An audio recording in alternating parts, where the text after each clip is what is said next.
Hi everybody, foXnoMad here, and today I want to help you travel smarter by comparing two countries that are right next to each other that a lot of you have been asking me about, wondering what the difference is between traveling in Pakistan versus traveling in India. Now, I've been to India nearly 20 times, and when I visited Pakistan for the first time earlier this year, the first country that came to mind was India. I mean, it's hard not to because they share a common border, a very common history.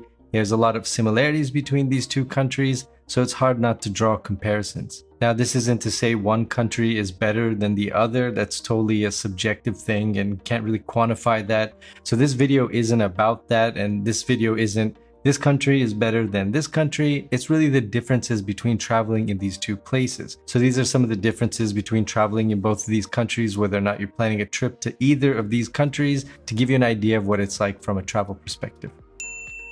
For starters, I'm going to talk about the crowds, which seems like it's a really obvious thing. I mean, India has 1.3 billion people and Pakistan only has 220 million people or so.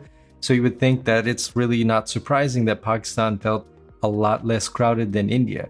I think what's really confusing to a lot of people is when you get to India, it's really, really crowded. Just pretty much if you arrive in one of the big cities by flight, then you get out of the airport, it's just going to be people pretty much everywhere. In the cities, it's like that as well. Whereas in Pakistan, although you do have cities that have a lot of population density, they don't feel as crowded. And that's because, well, one, there are less people, but two, the roads are a lot wider. So these wide roads give you a lot more space to move around. And because of that, it doesn't feel quite as crowded. So it's not quite as intimidating as it can be in India when you're surrounded by crowds. And when we're talking about crowds, it's not just people, it's also animals, all kinds of motorbikes and rickshaws. You have motorbikes and rickshaws in India and Pakistan, of course, in both places. But when it comes to the animals, you've got in India, you can have dogs, cats, pigs, cows running around, monkeys, all sorts of things. And that adds an extra element to making it feel a lot more crowded than it might be otherwise. In India as well, you're more likely to encounter other tourists, whereas in Pakistan, you don't really come across other tourists too frequently. India has a much more developed tourism industry because it gets more tourists. So those things kind of go hand in hand. More tourists, you get a more developed tourism industry, whereas in Pakistan, you don't have as many tourists.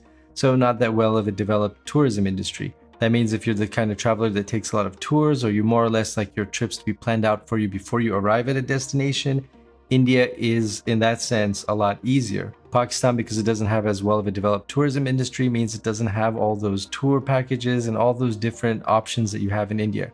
Yes, there are tours in Pakistan, of course, there are tour packages, but it's just not as varied as you would find in India. So you've got a lot of common big options in Pakistan, whereas in India, you can find very specific things for specific types of travelers for very specific needs. So there's a lot more options there because there are just more travelers.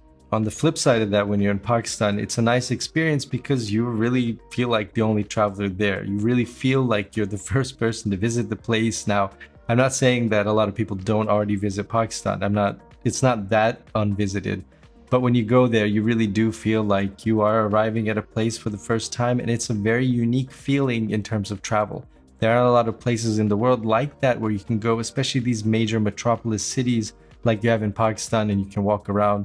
I had my camera and microphone out, so people were coming up to me wondering what I was vlogging, wanted to check out my YouTube channel and all that kind of stuff. People were buying me tea, having conversations with me on the street. They were genuinely curious as to where I was from and what I was doing in Pakistan, what I was filming and all that.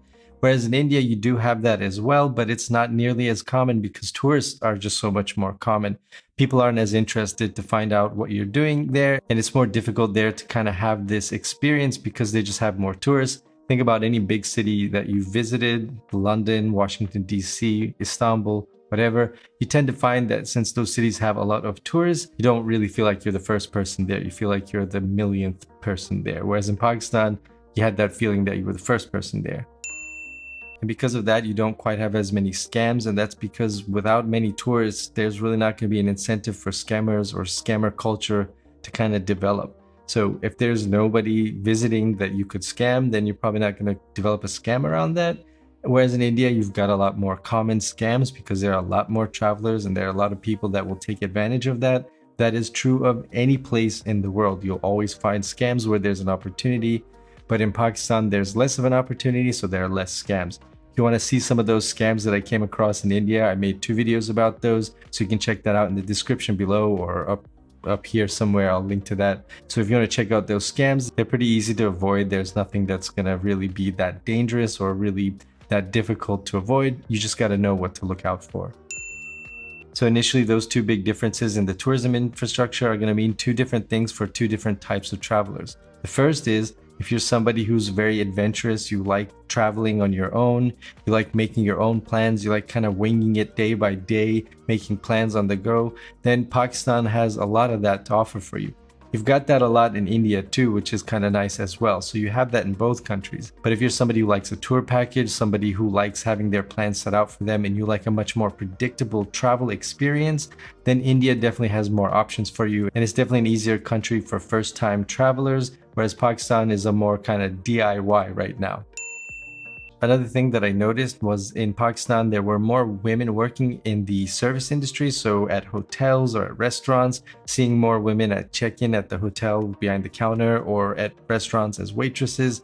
That was a lot more common, and working at things like mobile shops and so on. You don't see that quite as much in India, and that was something that just really stood out to me and was a difference when I was comparing the 2 countries. A lot of you have been asking me about solo female travel in both countries, and honestly, it's difficult for me to give a first-hand sort of experience. I'm gonna guess that the difficulties or the eases that you would have in one country, you're gonna have in the other. I would say that they're very similar in terms of how I would imagine it is for a female solo traveler in both places.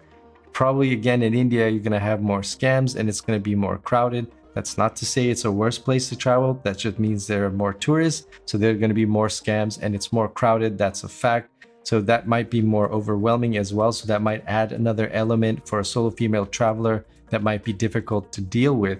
But I think in both countries, you're going to find more or less the same types of difficulties and the same kinds of things that you need to overcome as a solo female traveler. If you've traveled as a solo female in either of those countries, please let me know in the comments down below what you think, what your experiences were like. There are a lot of female travel vloggers going to both countries, and you can check out their videos as well, so you can see how their experiences have been. But in general, I'd say they're pretty similar when it comes to solo female travel.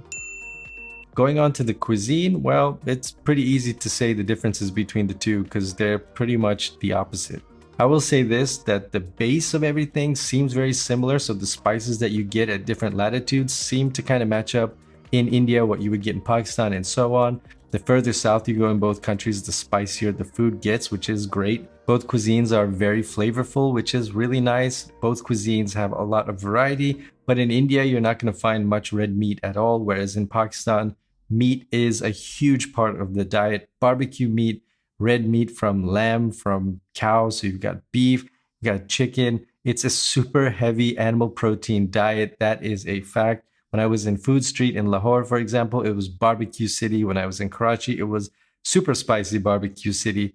There's just a lot of meat eating going on in Pakistan, whereas in India, that's not as common at all, obviously. I will say this in terms of the similarity of dishes, as far as the vegetable options go. So as far as the peas, the beans, those kind of dishes, the breads, those are very similar in both places, whereas in Pakistan, you'll just have meat in it. You'll just have beef or lamb, maybe some chicken in one of those dishes, whereas in India, you'll have the same dish just without any meat in it. There's a lot more paneer, which is a type of cooked cheese used in Indian dishes, which I didn't find as much in Pakistan, but that's sort of the main difference is going to be red meat. In India, unless you're in a Muslim quarter in one of the larger cities, you're not going to be able to find red meat, so forget about that. Whereas in Pakistan, you're going to have red meat pretty much as an option at any meal of the day. Breakfast, lunch, dinner, it's probably going to have a meat option. Public transportation is widely used in both countries. It's really easy to get around. Bus, train, rickshaw, taxi, Uber. You've got all these options that you can use. In Pakistan, it was a little bit easier to use Uber or the local Careem because I think there are just less people. So those services are a little bit, they're just less people using Uber and there are less people Ubering. So when you have that situation, you tend to get a little bit better options. When we have these wide roads, it's a lot easier to get around. Whereas in India, when you call a driver, a lot of times in the big cities, they just kind of give up because the traffic, maybe the road is closed or they get stuck in a roundabout and they just kind of cancel your ride. That happens pretty often. What I did like in Pakistan was you had options for the rickshaw. You could take a rickshaw or a motorbike, which is kind of fun. Again, it's one of those things that if you don't like that kind of doing those kind of adventurous things, you probably wouldn't find that as exciting as I did. So you might not want to take a motorbike in Pakistan just down the street with somebody you don't know. That might not be your thing, but if that's more of your thing, that's a lot of fun. Whereas in India, Uber is more of a car thing. But generally, if you want to get around very easily in India, you're going to want to hire a driver. I'll link to a recommendation up there you can check out for a good driver in India. But getting around in both countries is fairly easy. It's not too difficult. I will say this about Pakistani buses, though. They have the best buses that I've ever been in the world. They've got this huge touchscreen that you can watch all kinds of modern movies are loaded on there, modern TV shows. You've got a map as to where you are. There's free Wi-Fi. There's a ton of legroom. It's just super comfortable and it's not very expensive at all. Indian trains are a really fun adventure. I recommend that if you want to take that experience in India, that it's worth trying.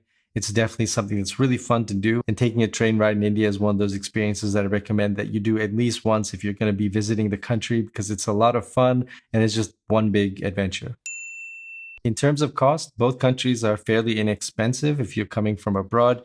India is a little bit cheaper, but it's not to say Pakistan is expensive at all. They're pretty inexpensive in both places. One thing that I did notice in Pakistan was that it has more of a middle tier in terms of options when it comes to accommodation. You, of course, have your expensive hotels, your luxury hotels, and then you've got your ultra budget hotels there as well, and hostels and that option. But you've also got this nice middle tier of hotels where you can get a really nice room that's comfortable, that gives you free breakfast in the morning, good location, and isn't too expensive.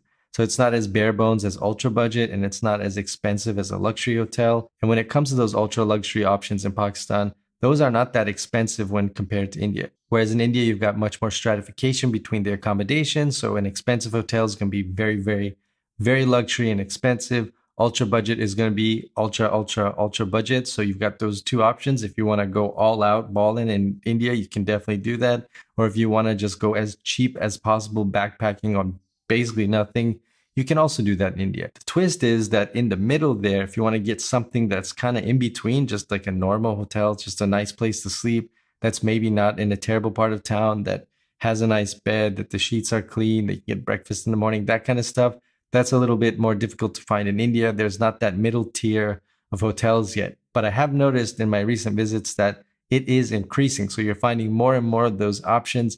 And that part of the tourism infrastructure is developing nicely. So that's a nice change to see. But for right now, it's not quite as easy. You've got more of those options in Pakistan. You don't have as much stratification of the hotel accommodation.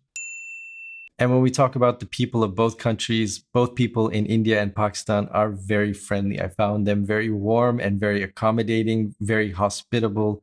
It's a really nice experience in both places. They're both a lot of fun. They both have their concrete jungles, but they've got also this natural beauty from mountains to forests. There's so much variety in the landscapes in both places. They've got different cultures within each country as well. These are huge, massive countries. These are massive land regions that take up a lot of different latitudes and longitudes. So when you look at these countries, they're just huge swaths of the earth. So you're going to find a lot of different and interesting things, different peoples, different types of nature, different types of animals, different types of cuisines. You've got a ton of variety in these two countries.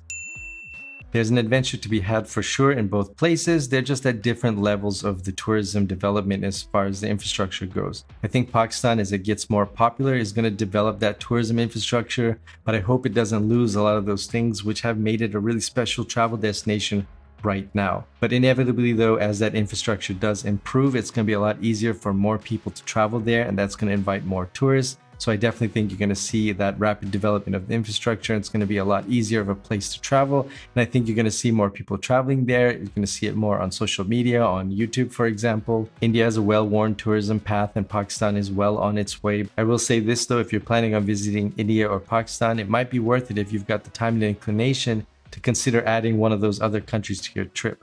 Now, that's going to require a little bit of extra planning and a lot more time because you can't really get between India and Pakistan very easily directly. You've got to fly through a third country like Nepal, Sri Lanka, or the UAE to get to Pakistan from India, or vice versa, because there are no real direct flights. But if you can pull it off, I think it's really interesting to see both places and see the differences as well as the massive similarities that these two countries share. They really have a lot in common, but they're also very distinct at the same time, which makes for a very interesting travel experience. Thanks for watching this video. Let me know if you have any questions about traveling in Pakistan or India, or any other questions about the differences down in the comments below. And while you're down there, hit the like and subscribe buttons. I'll have new videos for you every week.